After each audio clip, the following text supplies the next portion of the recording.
৩৬ বছর বয়সী থাইল্যান্ডের সুপুত্র পড়াশোনা শেষ করে প্রথমে ব্যাংকে চাকরি নেন। কিছুদিন পর সেটা ছেড়ে দিয়ে এখন ফাস্টফুডের ব্যবসা করছেন। দোকানে বসে ফেসবুক ঘাটাঘাটি করতে করতে হঠাৎ একদিন বাংলাদেশের ২২ বছরের তরুণ অনিক খানকে বন্ধুত্বের প্রস্তাব পাঠান।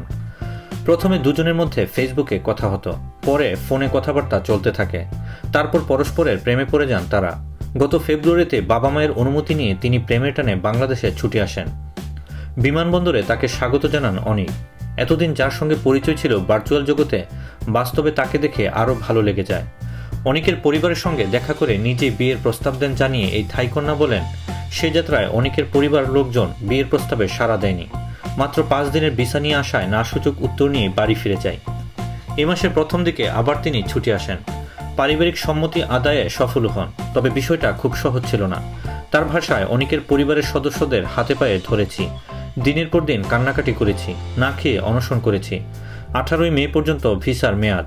এর একদিন আগে ধর্মীয় ও আইনিভাবে বিয়েটা সম্পন্ন করলাম।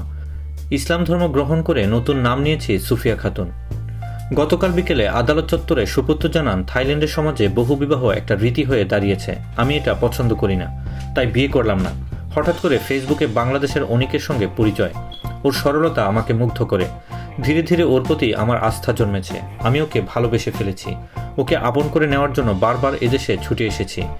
এবার সেই স্বপ্ন পূরণ হয়েছে। বিয়ে করে আমি এখন দারুণ খুশি। প্রেমের সফল পরিণতিতে খুশি সুফিয়া বলেন, মানুষের জীবন একটা, জীবনের সঙ্গীও একটাই হওয়া উচিত। আমাদের সমাজে সেটা নেই। আমি বিশ্বাস করি অনিক আমার জীবনে একমাত্র সঙ্গী হয়ে থাকবেন। ওকে পেয়ে আমি দারুণ খুশি। এই প্রেমের সম্পর্ক নিয়ে কথা বলতে গিয়ে অনিক খান বলেন, তার বাড়ি নওগাঁ আত্রাই উপজেলার শাহগুলা গ্রামে। পড়ালেখা তেমন একটা করেননি, তবে ভাঙ্গা ভাঙ্গা ইংরেজি বলতে ও লিখতে পারেন। সেখানে তার একটা মুঠোফোন মেরামতের দোকান রয়েছে। দোকানে বসে অলস সময় কাটাতে গিয়ে ফেসবুকে থাইকন্যার সঙ্গে পরিচয়। তারা একে অপরের সঙ্গে যোগাযোগ না রেখে থাকতে পারেন না। বললেন, ও আমাকে একটা ভালো মোবাইল ফোন সেট উপহার দিয়েছে। দুজনের ফোনেই সবসময় ইন্টারনেট সংযোগ থাকে। আমরা ভিডিও কল করে দীর্ঘ সময় কথা বলি। এভাবেই পরস্পরকে ভালোবেসে ফেলেছি।